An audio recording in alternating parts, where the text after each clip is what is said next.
Alrighty. Want to be mindful of the time we have reserved today, so we'll go ahead and get started. Hi everyone, welcome. My name is Giselle Marcia, and I'm a water use efficiency specialist with Alameda County Water District. Thanks for joining us this evening for our first landscape workshop of spring 2026. Got a great topic for you today. Our focus today will be on your irrigation system. Got a fun little pun that we tried to do with April Fools today. Don't be fooled, understand and maintain your irrigation system. So we're very excited to have you join us today for this workshop. This workshop is hosted by Alameda County Water District in partnership with the Bay Area Water Supply and Conservation Agency. And this webinar is being recorded, so we will email the recording out to everyone who registered afterwards.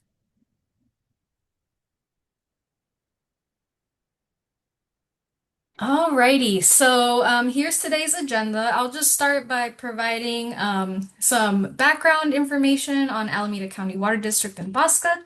Then we'll go into our presentation by our guest speaker today, Frank Niccoli, and we'll conclude with a Q&A.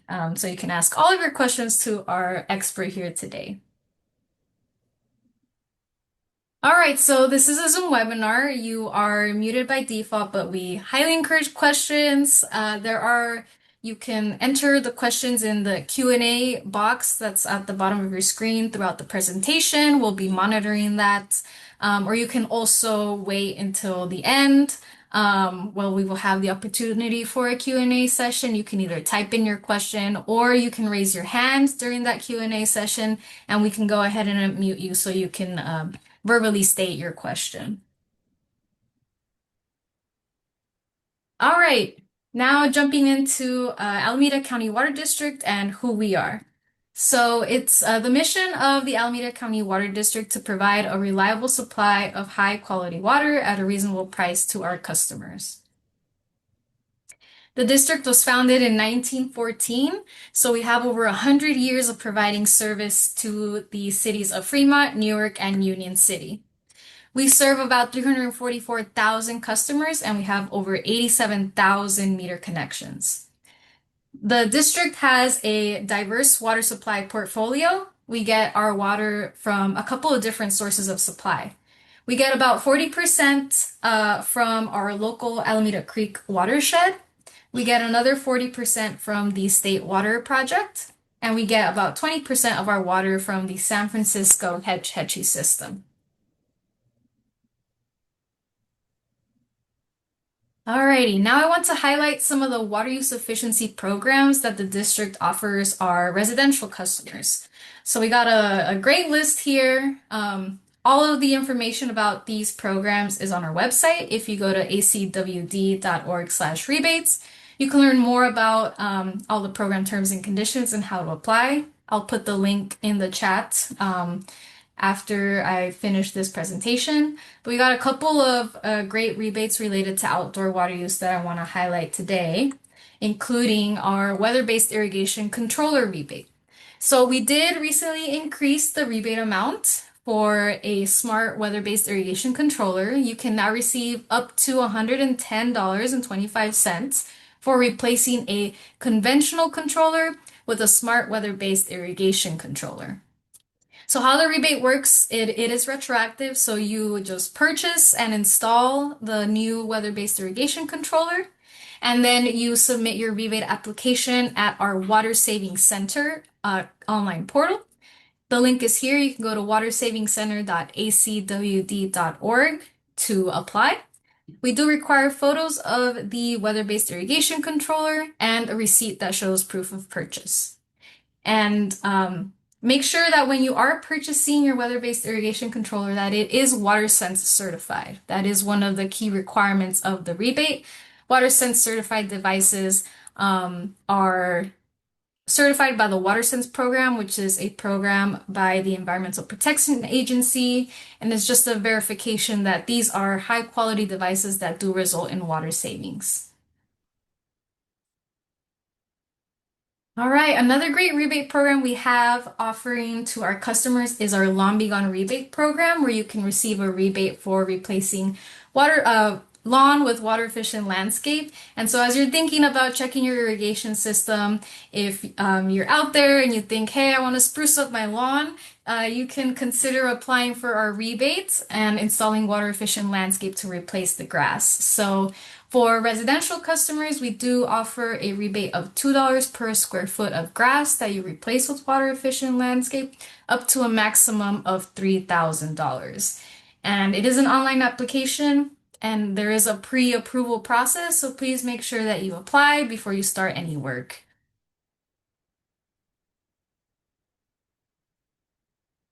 Alrighty, so as mentioned, this webinar is held in partnership with BOSCA, which is the Bay Area Water Supply and Conservation Agency. And BOSCA represents 26 agencies that include cities, water districts, a water company, and a university that purchase water from the San Francisco Regional Water System. BOSCA member agencies provide water to about 1.8 million people and over 40,000 businesses and community organizations in the Alameda, Santa Clara, and San Mateo counties. And so Alameda County Water District is a partner of BOSCA. And BOSCA's goal is to provide a high quality supply of water at a fair price. And here are some other upcoming webinars that Bosca is offering as well. You can go to bosca.org/classes to register for these if any of these topics are of interest to you. There are some on firescaping, gardening with succulents, creating native pollinator gardens. So there's a lot of great classes being offered this spring and summer. So I encourage you to check those out if any of these are of interest to you. All right, so today we're talking about irrigation systems and making sure that they are functioning properly and not wasting water. Really focusing on outdoor water use as it represents a really great opportunity for water conservation in the Bosca service area. And outdoor water use reduction through the use of water efficient plants and innovative techniques can really help conserve water and ensure that future water supply needs of our communities are met. So that's why we're offering this workshop today to really empower you and provide you with the resources, information to help you conserve in your outdoor water use. All right. So, as I mentioned, this is the first landscape workshop that we're offering this spring. We offer two workshops in spring and two in fall. And so the next one that's coming up is on Saturday, May 16th. And this one will be about water efficient landscape designs for the five senses. So focusing more on how to remove your lawn and install a beautiful water efficient landscape that really engages your five senses, and kind of reimagining what a beautiful aesthetic landscape can look like. So this is being held in person at the Alameda County Water District headquarters at 43885 South Grimmer Boulevard in Fremont. So I have a QR code here on the screen. I will also put a link in the chat directly to the registration if you are interested in learning how to remove your lawn. Please sign up and register for this event. And it is being held on Saturday, May 16th, 10 a.m. to noon. All right, another great event that's going on in the Bay Area, not just in Fremont, is the Bringing Back the Natives Garden Tour. So this is an annual event that really focuses on showcasing water efficient gardens in the Bay Area that provide habitat for wildlife, are free of synthetic pesticides and fertilizers, and contain 70% or more native plants. So this is held across the Bay Area. You can scan the QR code to learn more about what gardens and what cities in the Bay Area are part of this tour. And it's a really great opportunity to visit real homes with real water efficient landscapes to get inspiration if you are considering installing a water efficient landscape in your home. And this is really a special event because all of these gardens really focus on using California native plants in their gardens and really focusing on that. And so I highly encourage you to participate and visit these gardens. It's being held on the weekend of Saturday, May 2nd and Sunday, May 3rd. So I'll go ahead and put the link in the chat as well for that, but there's also a QR code on the screen. All right, so that's it for announcements. Now, moving along, this is just a quick disclaimer that this presentation is general in nature and is not intended to be an exhaustive review of the subject matter. Information contained in this presentation doesn't necessarily reflect the policies of ACWD, BOSCO, or its member agencies, and the presentation, instructor information, and materials are provided as a courtesy and not necessarily endorsed by the district, BOSCO, or other member agencies. And if you have any questions about any of the rebate programs that I mentioned or the upcoming events, you can feel free to contact ACWD's Water Use Efficiency team. Here's our phone number, 510-668-4218, or you can email us. I'll put our contact information in the chat as well. But we are here and available to help you and answer your questions. So please feel free to reach out if you're considering applying for any rebates and would like further guidance and information. All right, now on to the fun part. I am really excited to introduce our instructor for today, Frank. He is a irrigation landscape expert. He has been a gardener for over 55 years, has degrees from Cal Poly, San Luis Obispo, and the College of San Mateo in business psychology from USF. And he has a number of professional associations he has been a part of, including the California Landscape Contractors Association and the Association of Professional Landscape Designers. He's won a suite of awards. So he's a super knowledgeable professional we have here today. We're really excited that he is teaching this class for us. And so welcome, Frank. I will go ahead and pass it on to you now, and you can go ahead and take over the screen and share your presentation. Thank you so much. I appreciate it. Welcome, everybody. Well, tonight's goals are understanding irrigation systems. And one of the things that you need to understand about irrigation systems is that it is spelled IRRITION.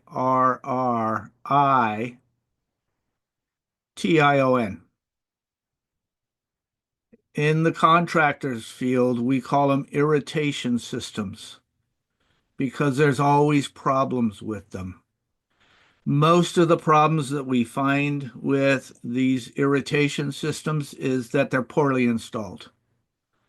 And so tonight I want to talk about how to properly install, where do you get the parts, where not to get the parts, and once you build the system, how do you manage it, maintain it, and keep it clean, keep it operational. So in 1991, I installed my irrigation system. 1991. I've had one breakdown with a valve since then, and we'll talk a little bit more about that and why that's important. When you're installing irrigation systems, you want to do it one time, which means that you get high quality parts and you get someone who knows what they're doing in installing the irrigation system. The key is cost savings, water conservation. So water on the concrete will not allow that concrete to grow any larger. You also get charged sewer tax along with your water bill. So many people don't understand that. Your sewer tax is based on the amount of water that you use, because if the water is going into the sewer, the cities need to maintain those sewers. So you are charged a sewer tax based on your water bill. And if the water is going down the gutter, it's not helping your plant material.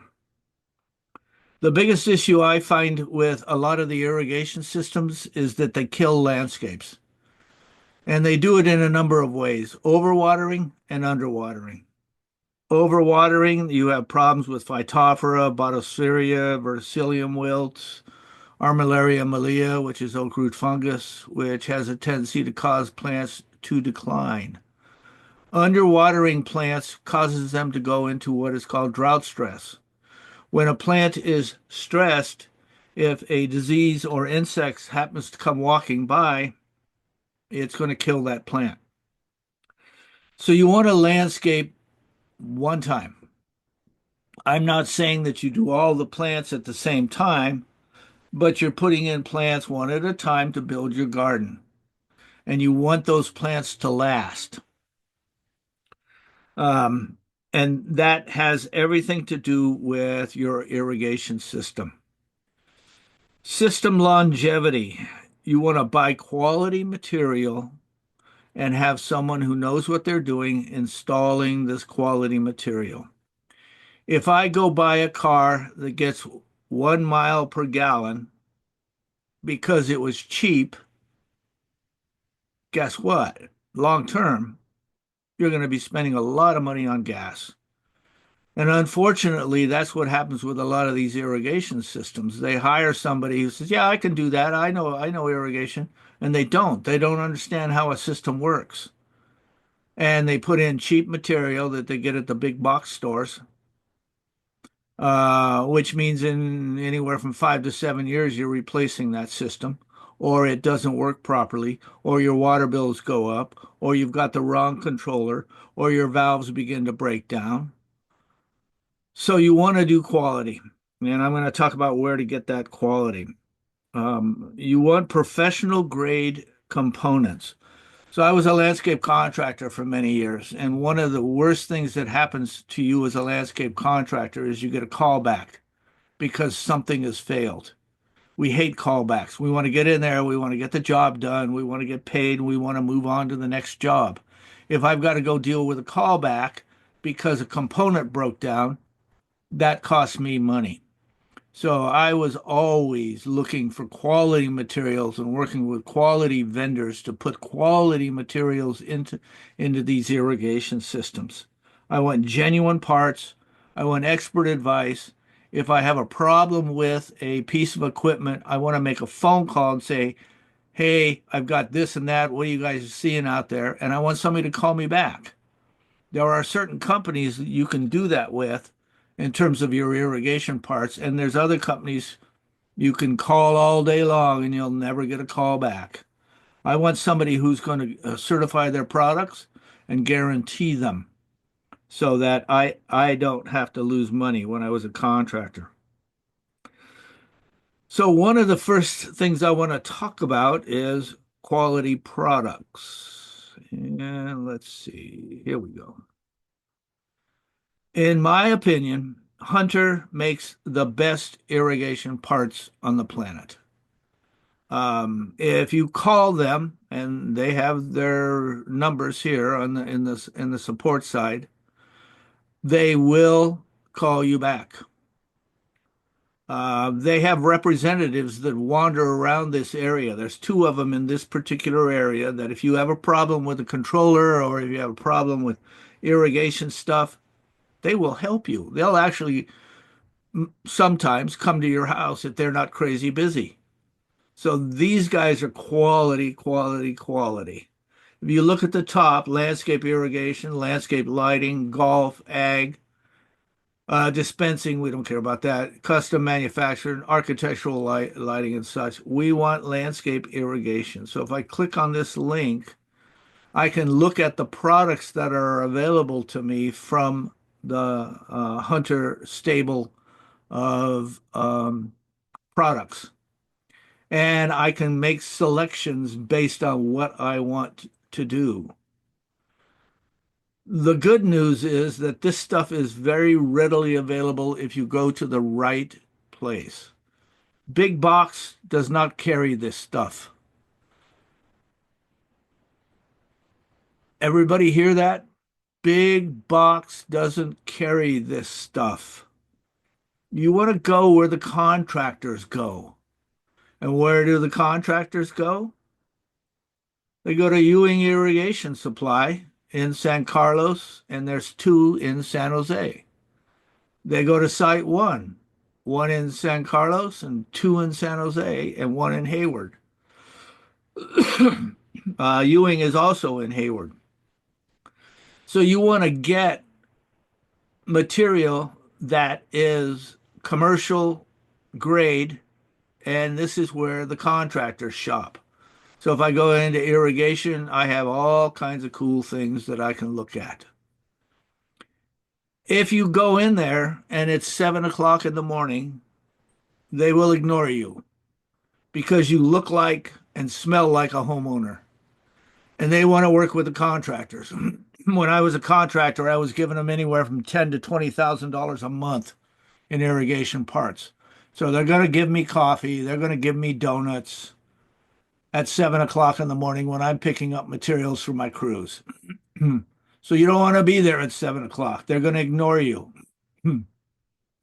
Get there about 9 o'clock. Sleep in.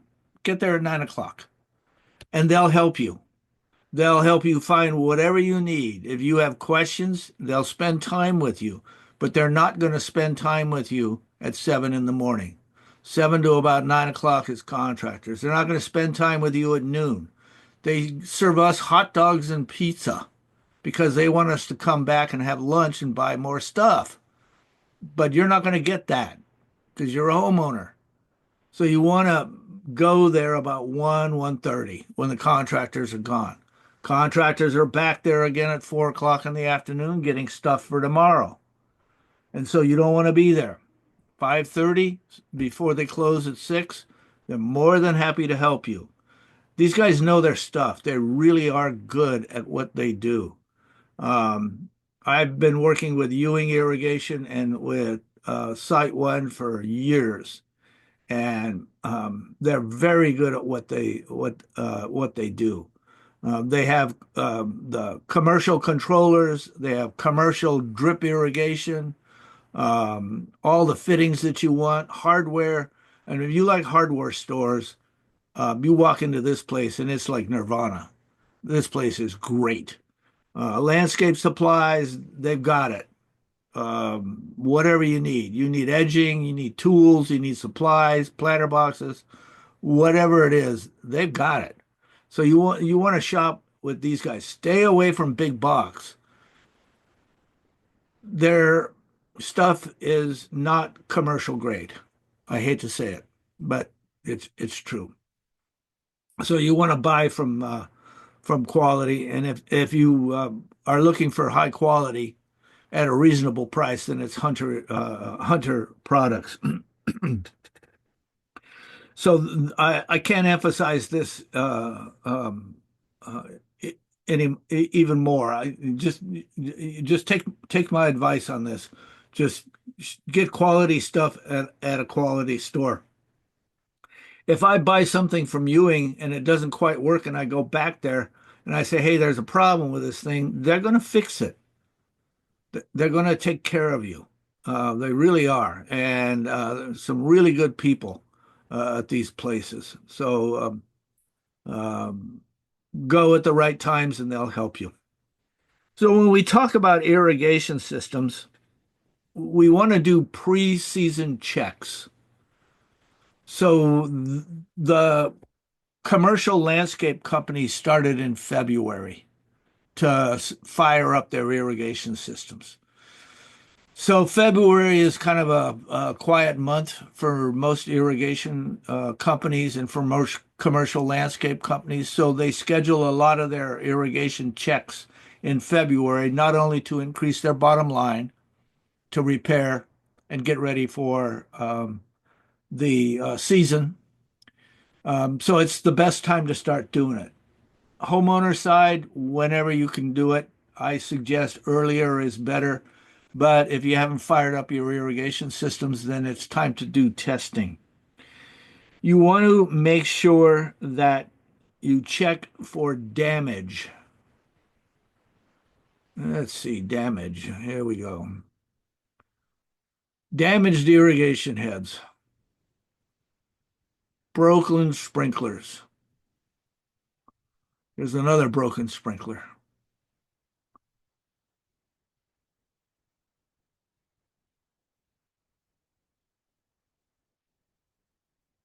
Are the heads tilted? If the heads are tilted, straighten them up.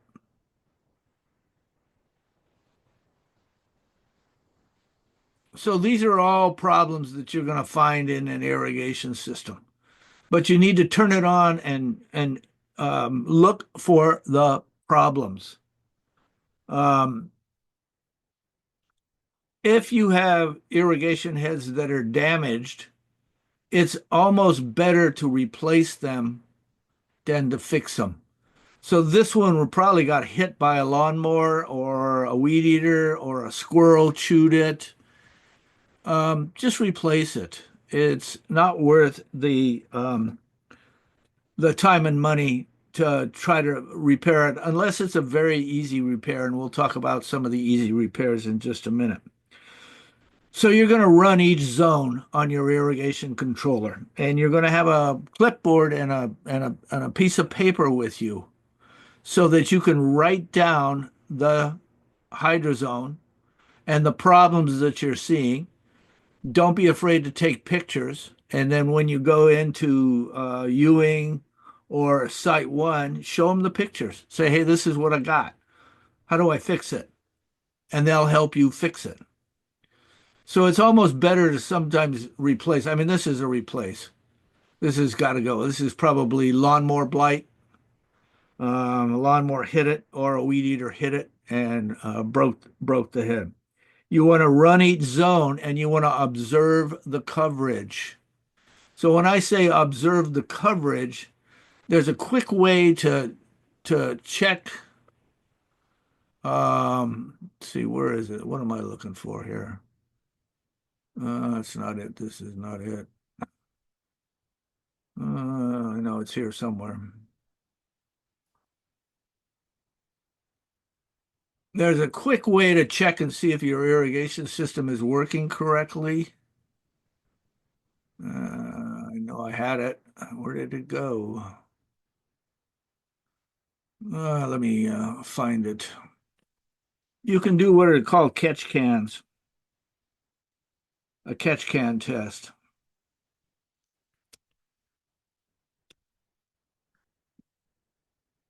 So that's going to look like this.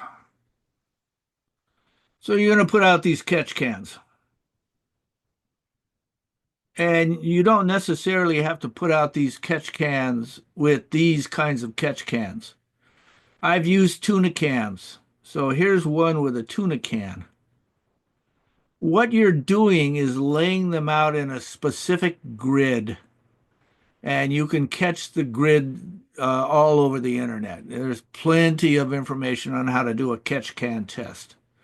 What you're looking for is when you lay these out in a specific pattern, you're looking for the catch can that has the lowest amount of water. That's called low density or LDQ, low density of water.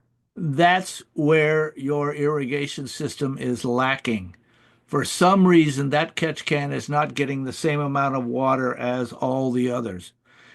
You need to make sure that you have the same or pretty close to the same amount of water in each of the catch cans. So if you've got a ground cover area or a lawn area that you're irrigating, and if it's not been installed properly, then you're getting too much water in one of the cans and not enough water in another can, which means that that is the area in which you have to increase the amount of water that you're applying to the system. That's your weak point.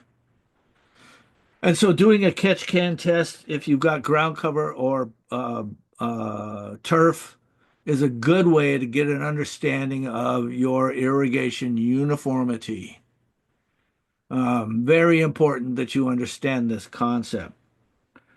So you're checking for that.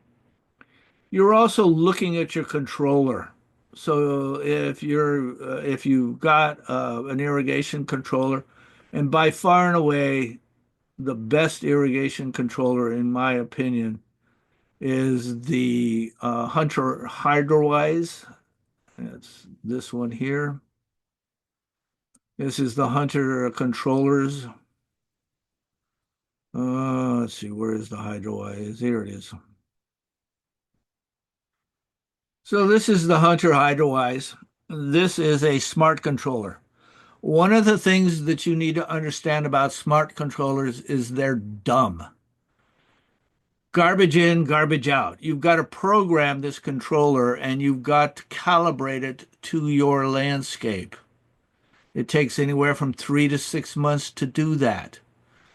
Valley Water gave out 150 smart controllers to homeowners and they monitored their water use. And they were stunned when water use increased by 170%. And they went back to these homeowners and says, well, what's going on here? Why is your water use up? Well, I don't know. We installed the controller. Well, did you program it? No, it's smart. You gotta program it. You gotta calibrate it. You've got to understand that these things are dumb as a rock. Garbage in, garbage out. But they're powerful. Once you get this thing dialed in, it will save you a significant amount of water, anywhere from 39 to 79% of current use. That's what they're designed to do. I have a Hydrowise at my house. It's the best controller I've ever had. This is my house. Here's all my zones. I have drip systems. I do still have some pop-ups, but most of mine is on drip. I have sensors out there. I have controller settings and zones and programs.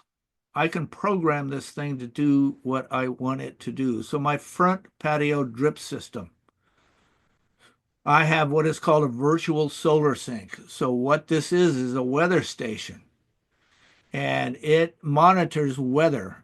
So I didn't have to do a thing when this a little bit of a surprise rain squall came in yesterday. It automatically shut everything off for me. I didn't have to do a thing because it's a virtual solar sink. It's coming on using predictive watering, so it will not come on if the wind is over 30 miles per hour. If there's a 50% chance of rain, it won't come on. It will stay off for 7 days after a rain cycle. I don't have to do anything. It's all automatic. I set it up that way.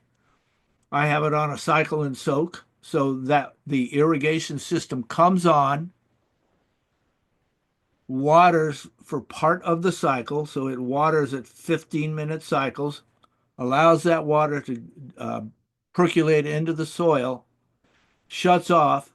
20 minutes later, it comes back on and applies more water. With our heavy clay soils in this area, a lot of water runs off because you're putting too much water on all at once, and it can't soak in fast enough. One of the things that I recommend is that you figure out what kind of soil you have, and that's really easy to do. So I have a curd jar here, and I filled it up almost to the top with water. I went into my garden and I pulled soil out and I dumped the soil about a half in there. Um, and then I added some soap, any kind of soap. You want to make the water wetter.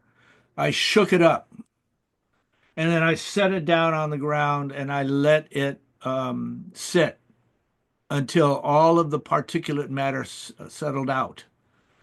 And then I went to where is it? I went to it's here. I know. Oh, here we go. Is that it?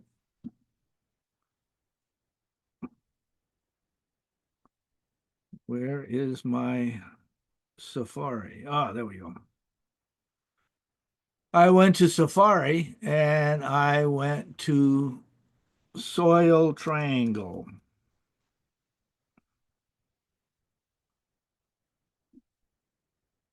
And I pulled up one of these soil triangles. Let's just take this one. This looks pretty good. And so I looked at the water and the soil that's in my catch can. The sand is going to be on the bottom. The silt is going to be in the middle, and the clay is going to be on the top in this water bath. And all I do is I take a tape measure and I measure the entire amount of soil, and then I measure each of the different components. What percentage of this 5 inches is sand? What percentage is silt? What percentage is clay? And then I look here and figure it out. If it's 50% silt, all I do is follow this 50% line. If there's some sand in here, then it would be over here in the 30% line. Once I have an understanding of what kind of soil that I have, then I can come in and program my controller effectively. So what does all that mean? Well, that's pretty simple because you can get information about scheduling. So you can Google this, go to CLCA and put in min-max run times. So if I have a sandy soil or a sandy loam or a loam soil or a clay loam soil or a clay soil, it's going to water different. So if I have a sandy soil, it's going to percolate really quickly. So I need to put, if I'm running irrigation heads, and I'll explain this in a minute, at 1.8 inches per hour, I need to run that thing for a minimum of 16 minutes to get it to adequately water. If I have clay, 5 minutes. Huge difference. Most people don't know what kind of soil they have.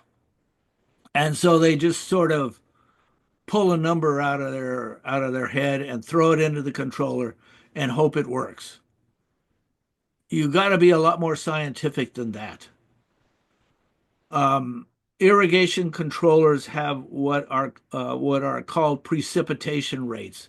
That's what these numbers here are. 1.8 inches per hour, zero point 0.7 inches per hour, 6.65. Where do I get that information? Well, that is on the websites that I have been showing you. I'll show you what those are right now. Uh, Frank, we got someone with the raised hand. Would you like to take the question now? sure. Gina, you got your hand raised. I'm gonna go ahead and mute you. Hello.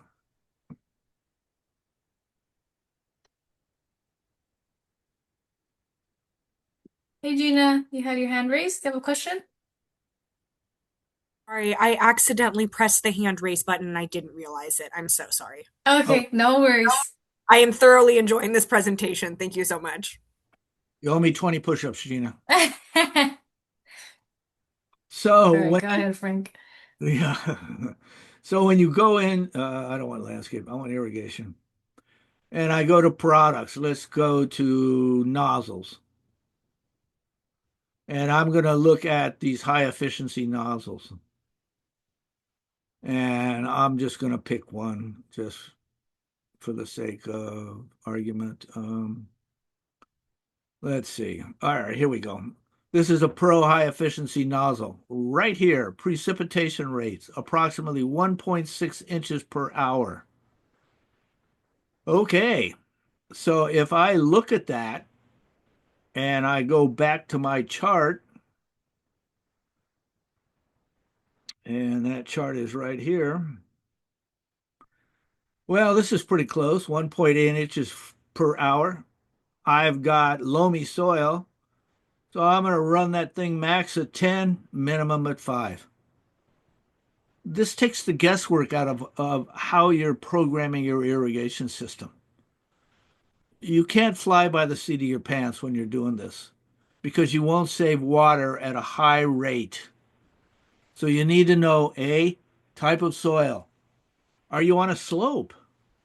Water's going to run off. If it's a mild slope, You're going to get away with 16 minutes. If it's a moderate slope, go 10 and then add six more an hour later.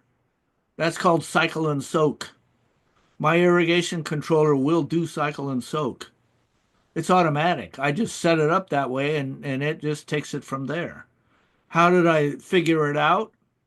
Well, I went out there and turned the irrigation system on and I watched until it ran off. And I was using my handy dandy stopwatch to see how much time elapsed before it began to run off. That's my cutoff point. If it started to run off at 8 minutes, I know that I've got to shut this thing off at a moderate slope at 8 minutes and then give it another 6 minutes a half hour later. Let that water percolate in. So it's that simple. When we look at a programming chart, let's see. Oh, here we go. I want to talk about this first. So you want to do a chart like this. This is turf, ground cover, shrubs and trees, and then California natives. Go to your controller, station one. What is it? Put an X in there. What's my soil type? Is my soil type sandy, sandy loam, loam, clay? What is it? What's the slope? Moderate? Um, is it flat, medium, or steep? What type of sprinkler am I using? Am I using a spray, a gear rotor, an impact rotor, a stream rotor, a rotating nozzle, a drip?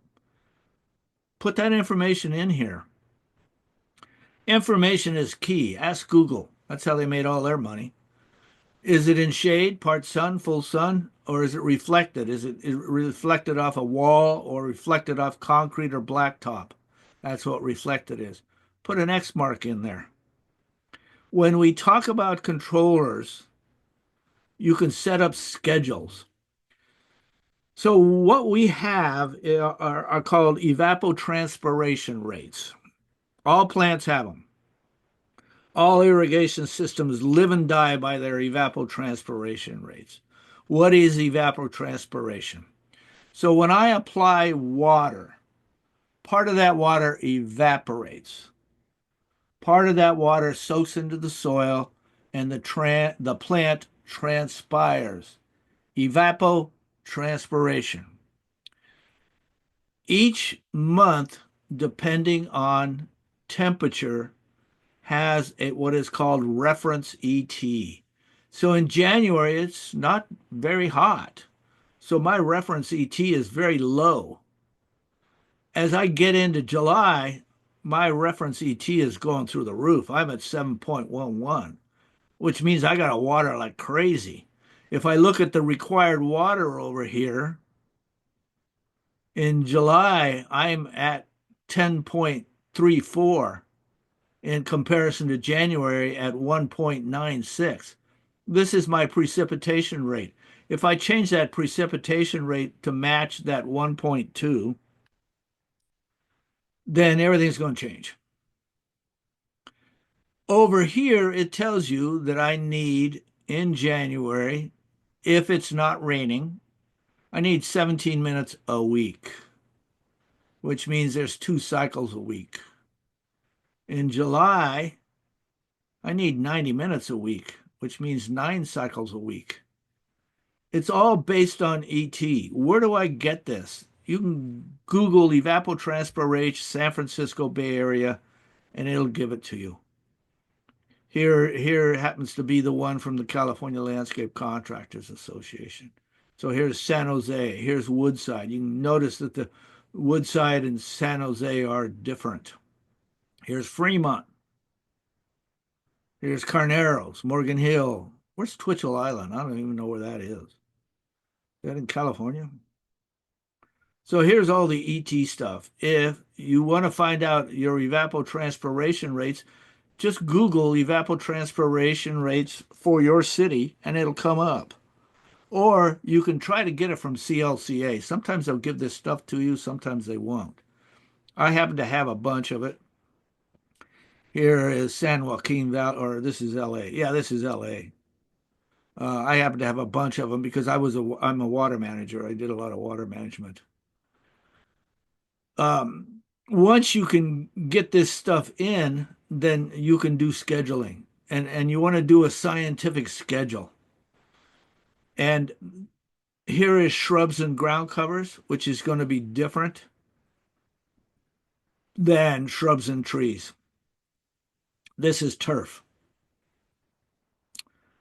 So they all have a different ET. So even though the reference ET is the same for all of them, the required water is going to be different for all of them. So you want to set up your irrigation system using a scientific method. Once you set the thing up, then you want to, that's not what I want. I want this. I think I have to stop share and share again. Yep.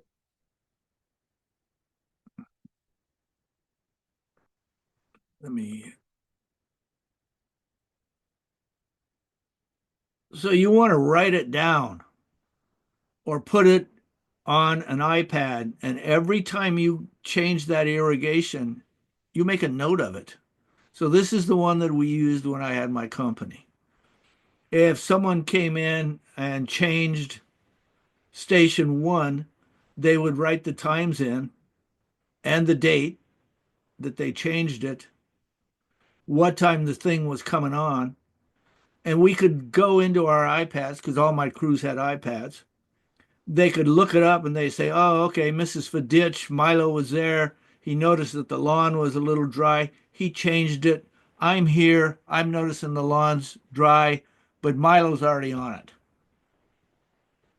If you do this at your home, you're going to be astounded on how well you can calibrate your irrigation system. It's not difficult. You can keep a copy of this in a plastic sleeve inside your irrigation um, controller, or you can keep it on an iPad, or you can do like I do. I have it on a HydroWise controller that keeps it for me. Anytime I make a change, it notes that change. But you want to write this stuff down. You can find these things all over the internet.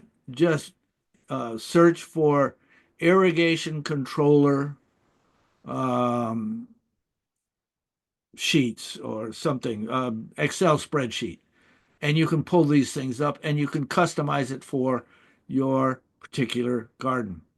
Over on this side, I have irrigation type. What is it? Is it a drip? Is it a spray? Is it a rotor? Is it an MP3? What is it? I need to know what it is. Where is it? Is it the lawn in the rear? Is it the shrubs? Is it the California natives in the front? Where is it? This one has a number of different program start times. This one happens to have 4 start times. Why do I have 4 start times? Well, here's what I want you to do. I want you to go out into a parking lot, not sitting in your car, at 1:30 in the afternoon when it's 102 degrees. And I don't want you to bring any water with you. I want you to stand out there for 3 hours and tell me how you feel at the end of 3 hours. That's exactly how your plants are feeling. So, what we did is that we put in what is called a syringe cycle. Anybody out there golf? At 1 o'clock in the afternoon on a hot day, the groundskeepers at a golf course go out there and they syringe the greens. They water them down so they don't burn up. They just put about 5 minutes worth of water on there. My controller does it automatically. At 1 o'clock in the afternoon, I get just enough water to take the heat off my plants, and then that water begins to evaporate, which keeps the plants cool until 4 or 5 o'clock in the afternoon when it starts to cool down. That's called a syringe cycle. So you can use program 4, set up a syringe cycle. If I'm watering 20 minutes on my normal, I might put 3 minutes over here. It's not a lot. Your plants will certainly appreciate it. It's harder to bring a plant back from the edge of death than it is to give it a little bit of water in the afternoon so that you don't have to give it a huge amount of water the next day to bring it back.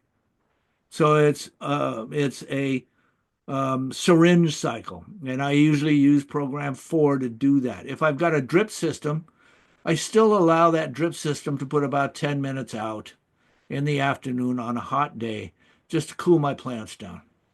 They certainly appreciate it. And if you go out into that parking lot like I suggest and do what I say, you're certainly going to appreciate it when you get back in your car and open up a bottle of water and probably drink the whole thing down. So your controller is the heart of your irrigation system. And so you want to make sure that you're monitoring it. The heart is always the first thing that gets monitored by far and away. And this is a great way to do it using a chart like this. Gina, did you get those push-ups done by chance? All right. I want to go on to another subject. I want to go on to, let's see, where am I? Yeah. Where did Zoom go? There it is. I want to go on share and I want to talk about some maintenance issues. So when we talk about these um, irrigation heads, one of the things that most people forget about, let's see, let me go over to here and let me go to the MP rotators.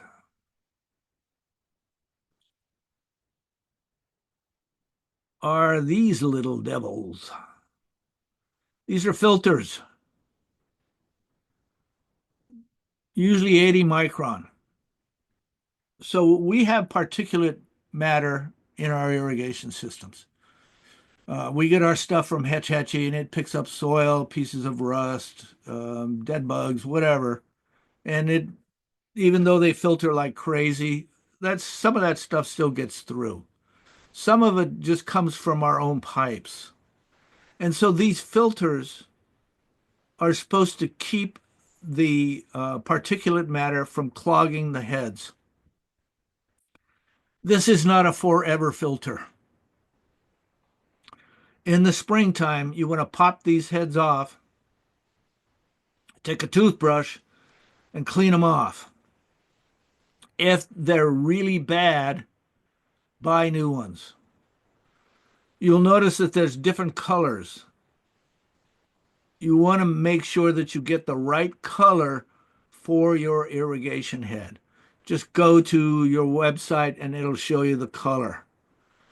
You can get kits. They're called OEM filters. And I always have extra filters, always, because these filters don't last forever. Let's see. Let me go down here to MP.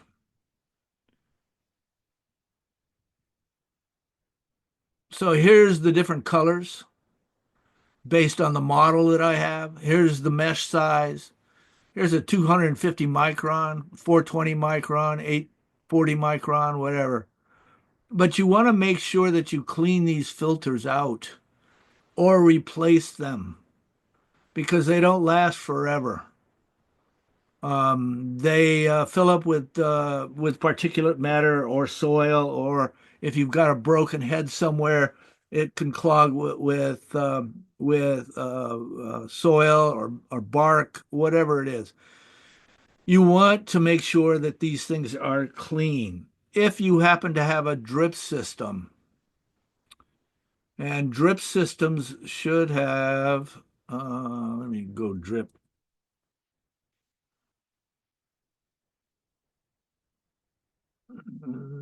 Okay, here we go.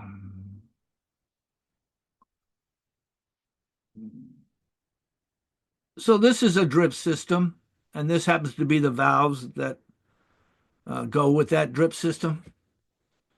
Here's the valve, and get a great valve. Spend the money. A good valve is going to cost you $100. Like I said, I put my system in 1991. I've had one valve fail on me since 1991. One. One. That's astounding to me. This is a filter. This needs to be cleaned 4 times a year. You clean them on the solstice. So, what is it? March 25th, July 25th, September 25th, and January 25th. You want to pop this top and clean them. Take them into the house and run them underwater because this stuff picks up a lot of particulate matter. They get really dirty fast. So part of your maintenance is to clean these filters. Drip systems will clog if the particulate matter gets by this filter. Um, this is a kit that you can buy from Hunter. It's got everything. Oh, I don't want to do that.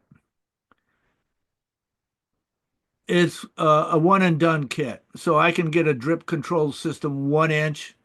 I think this is a 3/4. I believe it's 3/4. It's one and done. It's all set up for me. It's easy. The deal with um, these valves is not the turner oner part, it's the turner offer part. You need a certain amount of water to flow through this valve to turn it off. If you're running a drip system, we're talking about gallons per hour. If you put in a valve that's running on gallons per minute using a pop-up spray system, that valve is going to stick open, and it's usually that going to stick open the day after you go on a 3-week cruise. And you come home and water in your backyard is flooded, everything, including your house. And trust me, this has happened. I had a client in Menlo Park who had somebody install their irrigation system. They put in cheapy valves. They went on vacation over to Europe, came back, and their house was flooded because the backyard was on a slope. One of the valves stuck open and flooded it. Thousands and thousands of dollars worth of damage. So when you're testing your irrigation system, you want to turn these valves on, make sure that they're clean, make sure that you've got filters on hand so you can go through and clean all of your filters or replace them. Key that you do that. What time am I looking at? Okay, I got plenty of time then.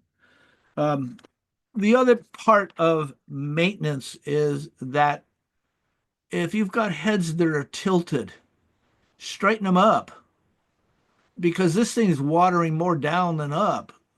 These are designed to be at 90 degrees.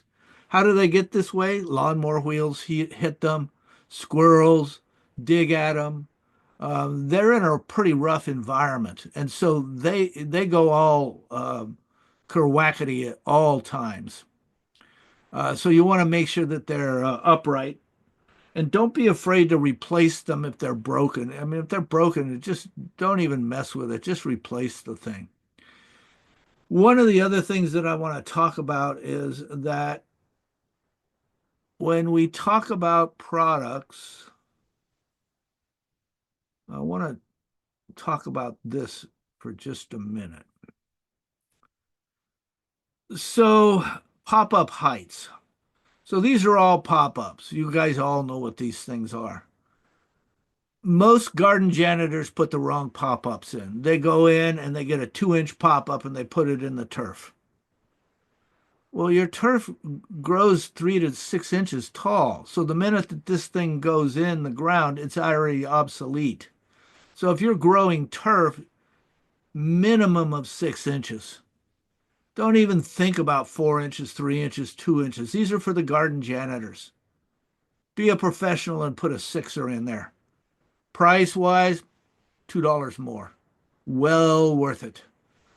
Well worth it. If I'm doing ground covers, 12-inch.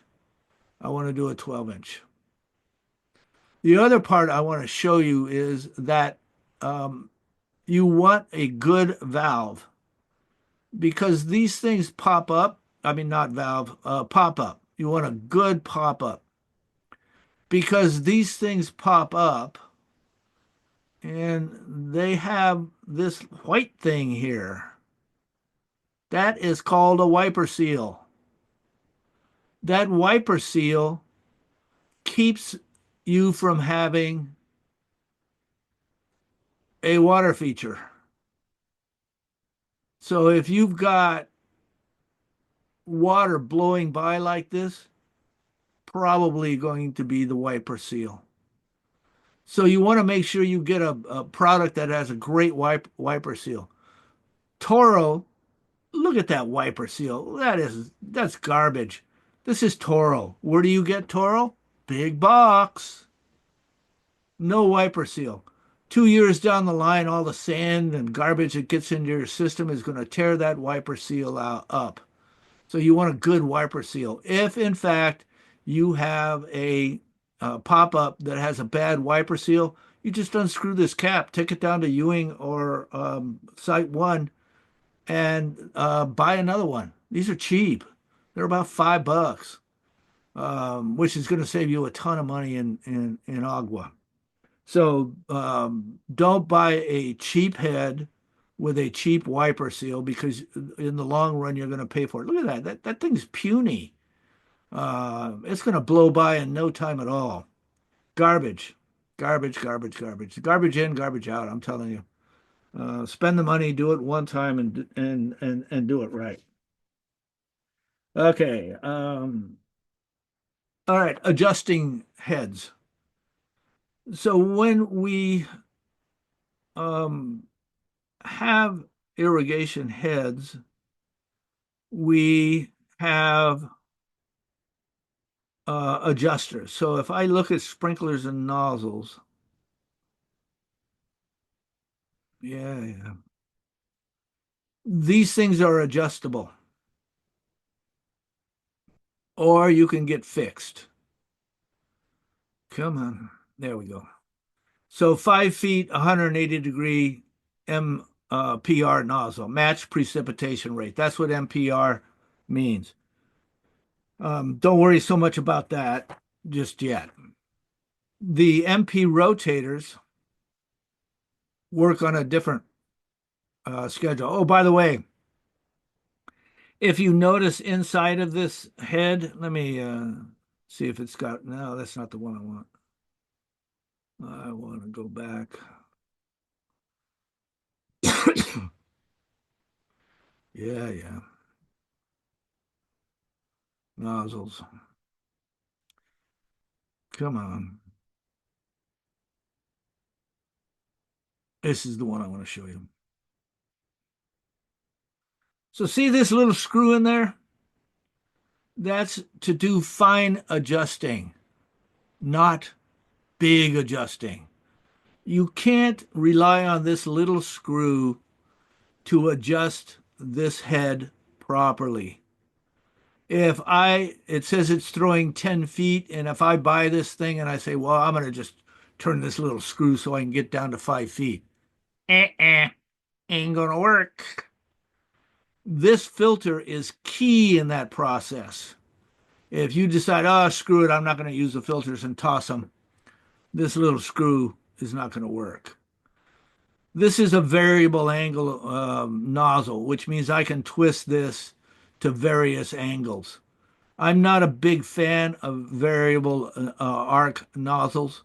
I'd rather get one that says it's 10 feet half fixed. So you see these 180 dash marks on here. This is a half head. This is a half head.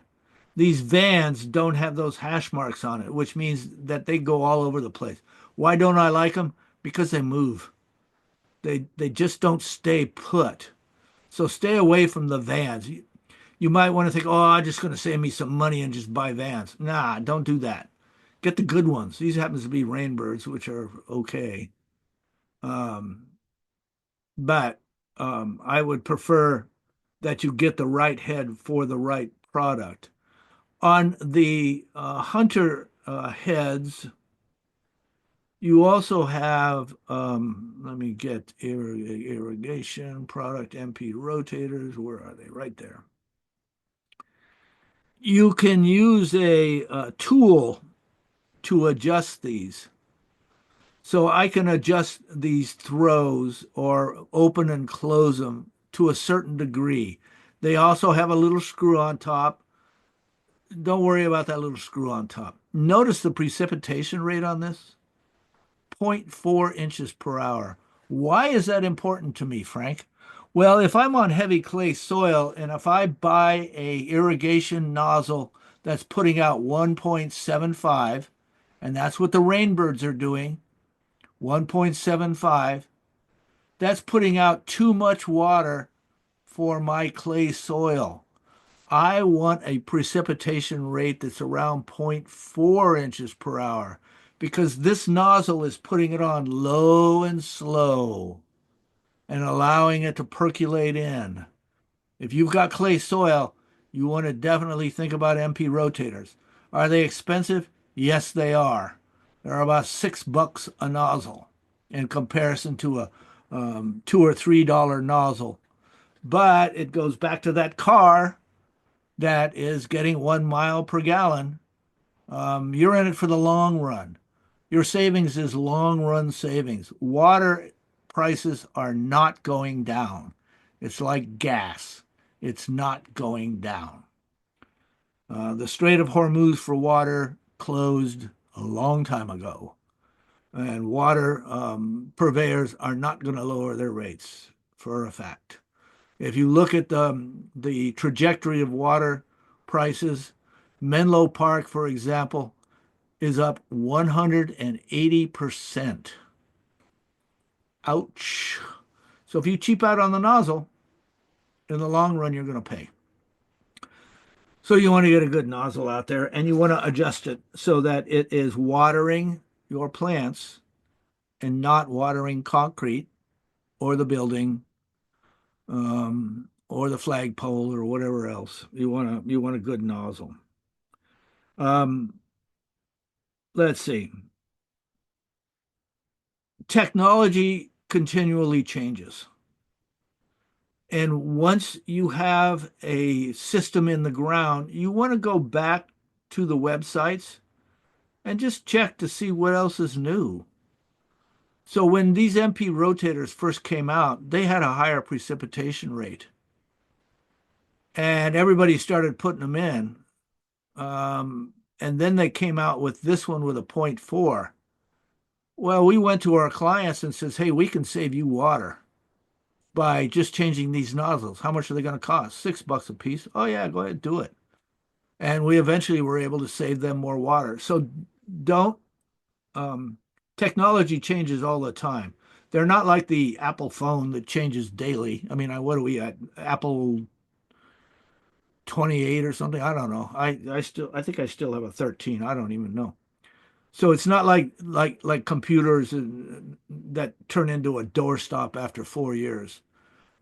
These things change slowly, but when they do change, you want to make sure that you uh, get the technology that is the latest. It's just saving money.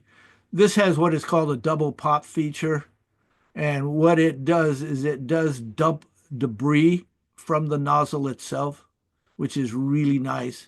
High distribution uniformity for a healthy landscape with maximum water efficiency. This is the best nozzle that's on the market today by far and away, in my opinion. It's well made. They guarantee their product, and it does what they say they're going to do. Okay, where am I? All right. One of the things that most people forget about is the shutdown. So your system needs to be shut down. We start getting into November, and you've been monitoring your system. It's well oiled. It's operating correctly. You've changed a few heads, nozzles. You're keeping up on the maintenance. Now you need to shut the thing down.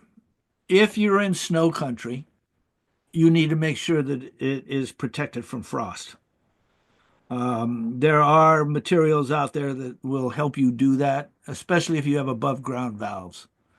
You need to protect it um, from frost. But during your seasonal shutdown, you want to check on your rain sensors. I happen to have a rain sensor that sits on the gutter of my uh, uh, drain spout. And what that sensor does is that it gives information to my controller every night at 8 o'clock. So I'm going to go back to this and I'll show you what those sensors look like. Landscape irrigation product sensors. So I have a solar sync sensor, and this is wireless. The battery lasts supposedly 10 years. I don't know. Mine's still irrigate are working. It automatically adjusts the controller run times daily based on my local climate conditions to reduce water usage and improve plant health. What does this thing mean? I'm connected to a virtual weather station. And so my controller takes data from that weather station and changes the algorithm accordingly. It adjusts water up and down. So if I happen to be on vacation and the temperature spikes to 80 degrees, I don't have to worry about it because this sensor, along with my weather station, my virtual weather station, say, "Ooh, go, wow, we got a spike here." So it automatically cranks my water up. If it rains and I'm on vacation, this reads rain. It shuts off my system and mine stays off for 7 days. That's what my controller is programmed to do. If we get a freeze or if the temperature hits 37 degrees, it shuts your system down. Um, you don't want to be irrigating uh, below freeze. So this automatically does it. So part of my shutdown is I go through and I clean my sensors. I get up on a ladder, I get up at the gutter, and I clean this sensor. When you install this sensor, it goes on the south or west side. South or west side. Never put this on the north or east side because you're going to get false readings. South and west are your hottest, and that's where you want this thing to sit so that it gives valid data to your irrigation controller about min-max temps. So these sensors are very well made and they work. um, Here's a mini click. What this does is it just says it rained. Well, I prefer the other one. I prefer the solar sync because it measures solar radiation. You can also get flow meters. So a flow meter is a great sensor to have in that your controller learns every valve flow rates. If it happens to see a high flow, it automatically shuts down that zone, sends you an alarm saying, "Hey, we got a problem out here. We got something broken," and it goes to the next station. Does it automatically. These things are inexpensive in terms of what they give you. So I highly recommend if you're putting in a new system to put in a flow meter. If you're in a high wind area, you want to get a wind click and attach it to your controller. It just shuts down your irrigation system when wind speeds increase. When wind speeds increase, water just goes everywhere. It just breaks up the pattern of the rain. So it's wise to get um, something like this installed on your system. And then when you're doing your shutdowns, check it. I check these things all the time, but shutdown time is good because you're shutting your system down. You're getting ready for the winter time. Sometimes I'll put a sock, I mean, literally a sock. I'll just get a sock out of my sock drawer and put it over one of these sensors just so it doesn't get all messed up over the winter time. Pro tip there, professional sock. I have professional socks, so I can do that. Um, so when you're shutting down, you want to just check all your stuff. Sometimes you need to call a professional. Sometimes you can't figure it out. You can call Ewing. They do answer the phone. They do have a ton of support. They have a ton of videos. So, wiring, they have a ton of videos and diagrams. So, they have what is called, here it is, online training. So, you can access these. So, two wire troubleshooting. I can figure out how to troubleshoot two wire, English and Spanish. They have tons of them. Hunter Irrigation has hundreds of videos that you can watch if you're stuck on something. If you're stuck on something and you don't know what to do, call them, contact us. Their headquarters are in San Marcos, amazing place to visit. You can email them or call them, and they'll find someone to help you. They have a technical support chat. So I just clicked into it. Hi, I'm your Hunter assistant. How can I help you today? You can write stuff down and they'll send you um, information where to find MP rotators. Let's see what they come up with. There you go. More information than you ever wanted to know.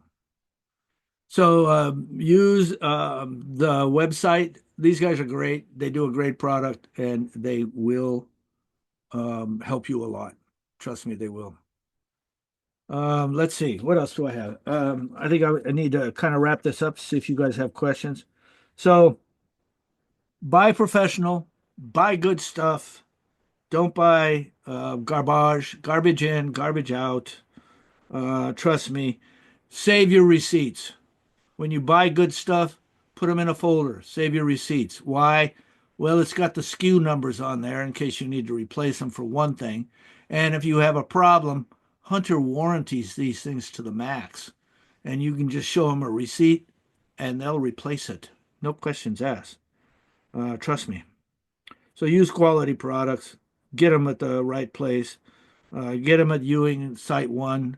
Don't go when the contractors are there unless you can speak contractor. I've had homeowners who go in there and they dress like us. How do you dress like us? We wear Levi's, we wear hoodies. All of us by we have to wear hoodies. It's part of our contractor's license.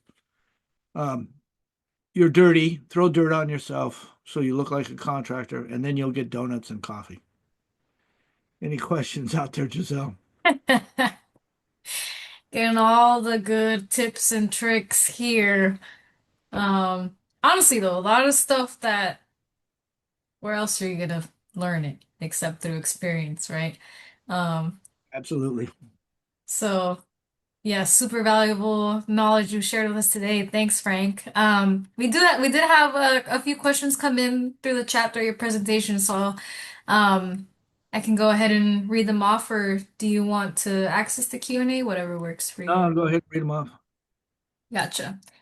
Alrighty. First question, is there a recommended list of local landscapers who know how to install irrigation systems properly that you know of?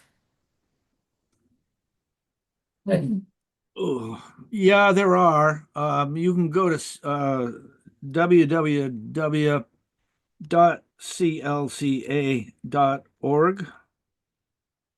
I just put that into the chat. And they have a list of contractors that specialize in irrigation systems. You want to vet these guys.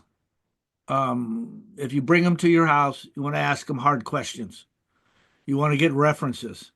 You want the name of a client that they installed irrigation for. You want references. So you want to vet them. But for the most part, these guys are professionals. They have contractor's license, and they usually do a really good job. Is there a list of them? Well, yeah. I mean, I'm in the business, so I know who does good work and who doesn't do good work, and I can't mention that here. It wouldn't be fair. Um, but there are some really good irrigation people out there. Alrighty. Next question we got here. Is it better to use drip or spray irrigation for fruit trees and roses? Roses don't particularly like spray. Roses get every disease in the world, and most of them are fungal in nature. And when you irrigate and put water on their leaves, that increases the fungal activity. So you don't want spray on roses. Drip systems work great.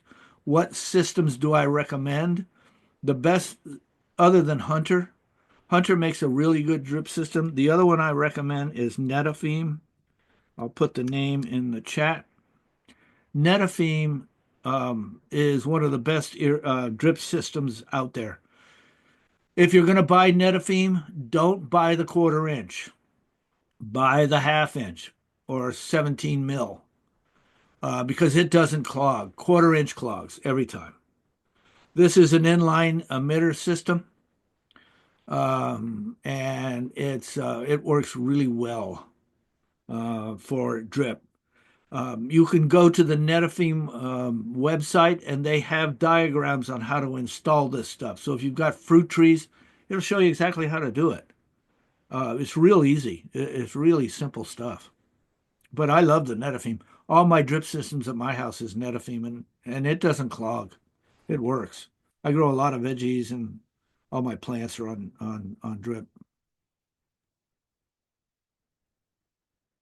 Awesome. Thank you. All right. I got another question, so I'll go ahead and read that. But if anyone else has questions that have come up, please feel free to type them in the Q&A or raise your hand if you would prefer to verbally state the question. This question's from Gina, also letting you know she did 5 push-ups. Um, and so her question is that she was looking at the drip on the Hunter website and didn't see any information about precipitation rate like there was on the product page for rotors. How does the precipitation rate translate to drip, and how would you figure that out? Okay, that's a good question, actually. So if I go to um,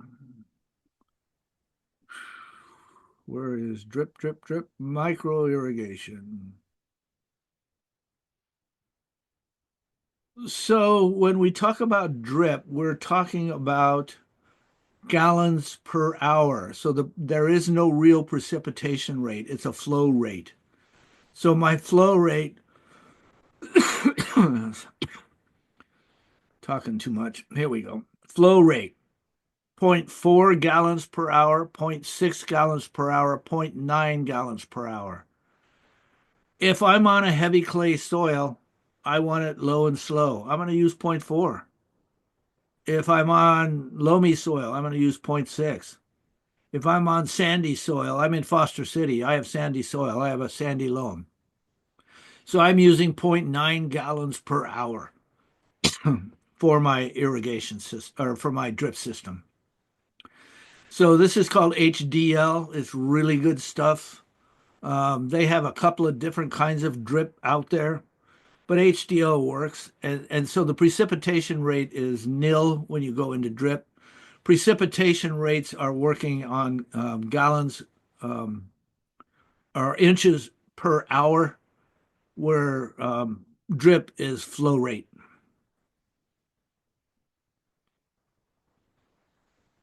Does that make sense, Gina?